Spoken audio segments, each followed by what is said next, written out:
तुम्ही सगळे म्हणा आज ही कुकर का दाखवतीये, तर सांगते मला. तर हे कुकर तुटलं होतं बघा, इथं पुढच्या साईड तुटली होती. ते माझ्याकडून का दक्षकडून, आमच्या दोघांकडून पण नव्हतं तुटलं, ते तुटलं होतं कालच्या त्या डीजेच्या आवाजामुळं. तर एवढा आवाज होता ना की तिथं जे पोरं नाचत होते का त्यांचेसुद्धा कान बहिरे झाले होते, एवढा आवाज होता. मग हे कुकर तर काय त्यांच्या पुढं एकदम नॉर्मलच गोष्ट आहे, पण बघा ना कसं नुकसान झालं का नाही माझं.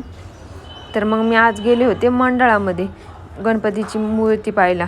तशी मी काल रात्री पाहिली होती, पण आज कोणी नव्हतं तिथं म्हणून गेले होते मी. एवढी छान मूर्ती होती ना ती, बघा ना आता तुम्हीच, किती त्याचं रूप असं मन मोहून टाकणार आहे.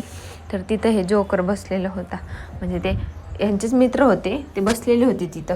तर दक्ष गेला त्यांच्याजवळ, मला वाटलं घाबरतो काय त्याला बघून काय माहिती, पण तो बघा त्याचं डोकं काढून घेतोय. एवढा आघाव आहे ना आमचा दक्ष, आता काय सांगायचं. मी म्हटलं रडण बिडण नाही का, घाबरण म्हटलं त्याला, पण तसं काहीच झाले नाही. तो अजून त्यांच्या संग जाऊन खेळतोय. तर ना अचानक आहे ना पाऊस चालू झाला होता.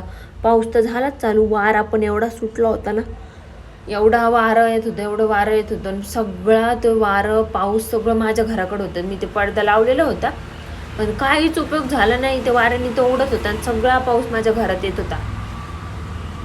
एवढं मला ना, म्हणजे आता पाऊस पण चालू, सगळं पाणी माझ्या घरात, लई माझी चिडचिड झाली होती. आणि त्यात मला आज आहे ना मोदक बनवायची होती, उकडीचे मोदक बनवायचे होते मला. मी पहिल्यांदाच बनवणार होते. मी याच्या आधी एकदा खाल्ले होते ते, पण मी कधी स्वतःने म्हणजे मी नाही बनवलेले ते, म्हणून ना म्हटलं जमतात का नाही कसे तरी बनवले नाही का. पण एवढे छान झाले होते बघा, दिसताना पण एवढे छान दिसत होते आणि ना टेस्टला तर एवढे छान झाले होते. आता काय सांगायचं, पहिल्यांदाच बनवले होते मी, पण एकदम परफेक्ट झाले होते. पिल्लू मला म्हणते मम्मा मी टेस्ट करतो आणि मग तुला सांगतो की तू कसे बनवले, छान झाले का नाही. म्हटलं मग सांग मला तू खाऊन. आणि हा व्हिडिओ जर तुम्हाला आवडला असेल तर मला नक्की सांगा कमेंट करून, आणि माझ्या व्हिडिओला लाईक करा, सबस्क्राईब करा यूट्यूबला. तर बाय.